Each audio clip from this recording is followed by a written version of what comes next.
తెలంగాణ గ్రామ panchayat employees and workers union CITU అనుబంధం ఈ రోజు కమిషనర్ కార్యాలయం ముందు తలబెట్టిన చలో హైదరాబాద్ కార్యక్రమానికి మేము వెళ్తుంటే పోలీసు వారందరూ కూడా కార్మికులందరినీ ముందస్తు అరెస్టు చేయడం దీన్ని మేము తీవ్రంగా ఖండిస్తున్నాం.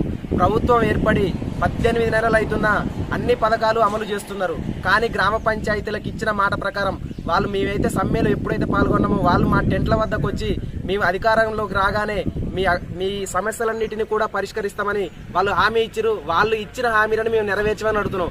కనీసం కార్మికుడు ప్రమాదంలో చనిపోతే ఇంతవరకు ఎటువంటి ఇన్సూరెన్స్ సౌకర్యం కానీ ప్రమాద బీమా సౌకర్యం కానీ లేదు.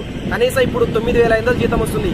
ఈ 9,500 జీతంతో ఇప్పుడున్న రేట్ల ప్రకారం ప్రతి ఒక్కదానికి విపరీతంగా రేట్లు పెరిగిపోయినాయి. కార్మికుల కుటుంబాలు గడవడం ఎలా అని అడుగుతున్నాం.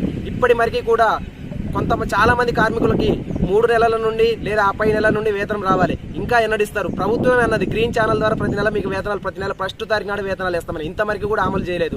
కమిషనర్ గారి కాడికి వెళ్ళి 20 రోజుల క్రితం మాట్లాడితే లేదు మీ అన్ని మా పరిగణలోనే మీ తొందరలో పరిష్కరిస్తామన్నారు. ఇప్పటి వరకు కూడా పరిష్కరించలేదు. ఇకనైనా ప్రభుత్వం తొందరగా మేల్కొని గ్రామ పంచాయతీ కార్మికుల సమస్యల్ని త్వరగా పరిష్కరించాలి.